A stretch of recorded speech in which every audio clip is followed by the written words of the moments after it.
Interval bang నుంచి అసలు start అయ్యే గూస్ బాంబ్స్ అయితే నా భూతో నా భవిష్యత్తు. ఇంకా లాస్ట్ 20 minutes అయితే హైలైట్. చెప్తున్నా కదా, ఇప్పుడు నాకైతే అసలు ఇట్లా కనిపించింది మొత్తం ఇట్లా.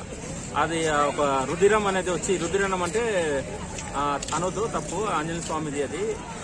మన ఆ రక్తం వచ్చి కళ్ళలో పడడము అదంతా స్పాయిలర్ లాగా అయితే అసలు సీన్ అయితే హైలైట్.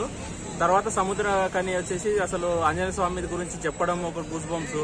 తర్వాత ఆంజనేయ స్వామి ప్రతిదీ ఎప్పుడెప్పుడు ఆగమనం అంటాం కదా, ఆంజనేయ స్వామి ఆగమనం ఎప్పుడు అనేది లాస్ట్ 20 minutes వచ్చినప్పుడు అయితే ఇంకా అది ఒకటైతే హైలైట్.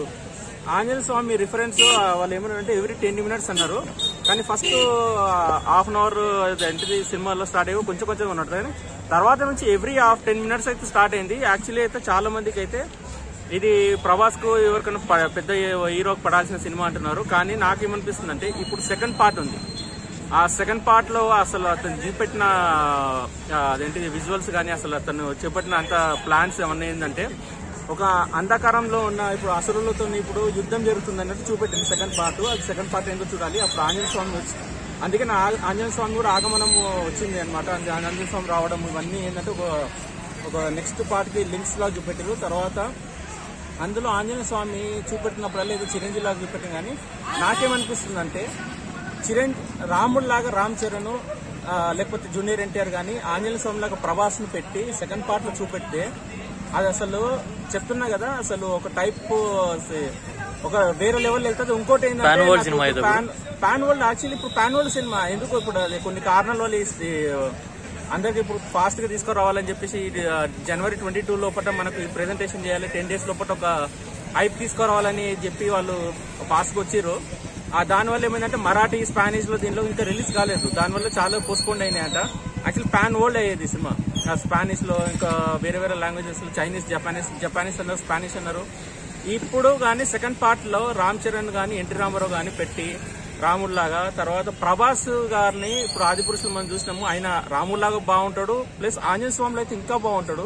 ఎందుకంటే ఆ హైట్ కట్అవుట్ అంటే నమ్ముతాం మనం. అసలు ఆంజనేయ స్వామి అంత పీక్ లా ఉంటాడు అనమాట. అట్లా ఆంజనేయ స్వామి ఆయన చూపెట్టే సెకండ్ పార్ట్ లో ఒక రేంజ్. విఎఫ్ఎక్స్ వరకు ఎలా ఉంది సినిమాలో? విఎఫ్ఎక్స్ వరకు అయితే చాలా బాగుంది. చాలా మంది ఏమంటున్నారు, నాకు ఒకసారి చూసినప్పుడు ఏమనిపిస్తుంది అంటే ఫస్ట్ పార్ట్ లో అంటే మన అదేంటి ఇంటర్వల్ బ్యాంక్ నుంచి స్టార్ట్ అయినప్పుడు విలన్ లాగా అవుతాడు. మన వినరాయ్ వచ్చినప్పటి నుంచి ఎట్లా అనిపిస్తుంది అంటే ఒక type of Hollywood Marvel stories లాగా అనిపించింది. సో అలా అనిపించింది అనమాట. ఒక విఎఫ్ఎక్స్ కూడా చాలా బాగుంది. కొన్ని చోట్ల కొంచెం అనిపిస్తుంటది.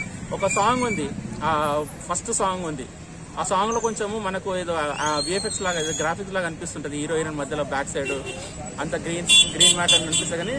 కానీ ఆంజనేయ స్వామి వస్తున్నప్పుడల్లా, ఆంజనేయ స్వామి రిఫరెన్స్ ఇస్తున్నప్పుడల్లా వచ్చే విఎఫ్ఎక్స్ అయితే అది భక్తితోనో లేకపోతే ఆంజనేయ స్వామి ఇష్టంతోనో తెలియదు, కానీ అనిపించదు కొంతమందికి పసిగట్టలేదు. నేనైతే ఆలోచించి కూడా ఒకసారి పసిగడుతున్నాను అక్కడేమైనా తేడా కొడుతుంది. ఎక్కడ కూడా తేడా కొట్టలేదు. ఈవెన్ లాస్ట్ కి అంధకారంలో నుంచి వీళ్ళు అసురులు స్టార్ట్ అవుతున్నారు. హనుమాన్ సినిమా ఒక ఆంజనేయ స్వామికి ఇప్పుడు మనం అనుకుంటున్నాము. కాకపోతే ఇంకోటి ఏంటంటే మనము రాకేష్ మాస్టర్ కి గారికి ఒక ట్రిబ్యూట్ లాగా ఇవ్వచ్చు. ఇప్పుడు ఆయన ఆఖరి చిత్రం కాబట్టి రాకేష్ మాస్టర్ చూసినప్పుడు నాకు చాలా బాధ అనిపించింది. ఎందుకంటే చాలా మిస్ అవుతున్నాము రాకేష్ మాస్టర్. మనకు వచ్చే రాకేష్ మాస్టర్ ఇందులో చాలా కొన్ని సీన్లలో ఆయన నవ్వించడం కూడా, ఇప్పుడు గెటప్ సీన్ వాళ్ళు ఎట్లా నవ్విస్తున్నారు, ఈయన కూడా చాలా ఒక మంచి పాత్ర ఉంది. యాక్చువల్లీ అయితే చాలా